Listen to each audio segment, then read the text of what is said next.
Exam capsule. Exam ക്യാപ്സ്യൂളിലേക്ക് എല്ലാ പ്രിയപ്പെട്ടവർക്കും ഹൃദ്യമായ സ്വാഗതം. കേരള അഡ്മിനിസ്ട്രേറ്റീവ് സർവീസ് മെയിൻ പരീക്ഷയിലെ പേപ്പർ 3-നെക്കുറിച്ച് എംലാൻ അക്കാദമി ഫൗണ്ടറും സിഇഒയുമായ ശ്രീ കെ.എ. മുനീർ എക്സാം ക്യാപ്സ്യൂളിന്റെ ഇന്നത്തെ എപ്പിസോഡിൽ സംസാരിക്കുന്നു.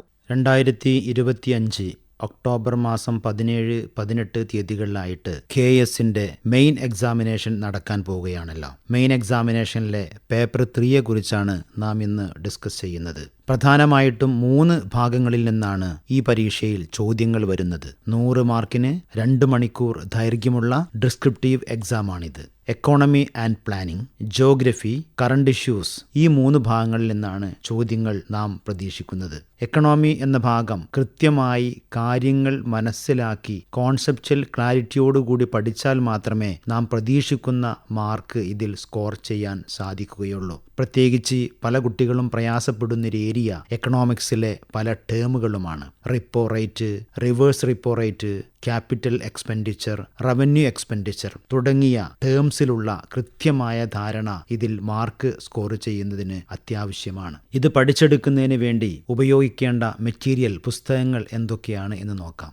ശങ്കർ ഗണേശിന്റെ key concept in Indian economy എന്ന ഒരു ചെറിയ പുസ്തകമുണ്ട്. ചുരുങ്ങിയ സമയം കൊണ്ട് കാര്യങ്ങൾ കൃത്യമായി മനസ്സിലാക്കാൻ കഴിയുന്ന ഏറ്റവും നല്ല പുസ്തകം ഇത് തന്നെയാണ്. രമേഷ് സിംഗിന്റെ പുസ്തകവുമുണ്ട്. പക്ഷേ അത് വലിയ പുസ്തകമാണ്, ഒത്തിരി സമയം ചെലവാക്കി പഠിക്കേണ്ടതാണ്. +1 Indian economy on the eve of independence എന്ന ഒരു പുസ്തകമുണ്ട്. അതും ഇതിന് ഏറ്റവും ബെസ്റ്റ് പുസ്തകം തന്നെയാണ്. കേരള എക്കണോമിയിലേക്ക് വരുമ്പോൾ ആധികാരികമായി പറയാൻ പറ്റുന്ന ഒരു പുസ്തകവും ഇല്ല എന്നതാണ് സത്യം. പക്ഷേ അതിന് ഏറ്റവും നല്ല സോഴ്സ് എന്നത് കേരള ആസൂത്രണ ബോർഡിൻ്റെ വെബ്സൈറ്റ് തന്നെയാണ്. അതിൽ ഒത്തിരി റിപ്പോർട്ടുകളും സ്റ്റാറ്റിസ്റ്റിക്സുകളും എല്ലാം ലഭിക്കും. അതെല്ലാം വിശദമായി പരിശോധിക്കേണ്ടതും പഠിച്ച് മനസ്സിലാക്കേണ്ടതുമാണ്. കൂടാതെ ബഡ്ജറ്റ് വിശദമായി പഠിക്കേണ്ടതാണ്. കൂടാതെ ഗവൺമെൻറ് ഓഫ് കേരളയുടെ ഒത്തിരി പ്രൊജക്റ്റുകളുണ്ടല്ലോ. നമുക്ക് വളരെ സുപരിചിതമായ Aardram project, Haritha Keralam project,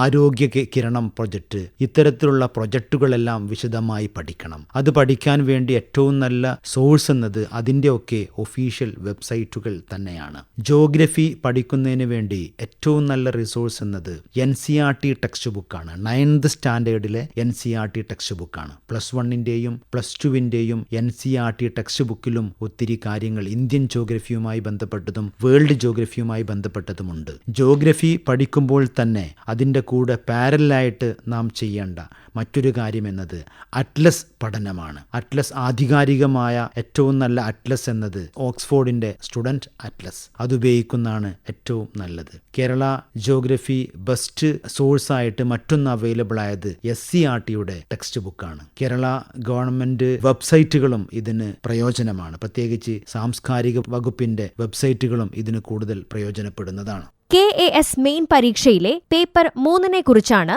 competency strategist Shri K A. Muneer exam ക്യാപ്സ്യൂളിന്റെ ഇന്നത്തെ എപ്പിസോഡിൽ സംസാരിച്ചത്.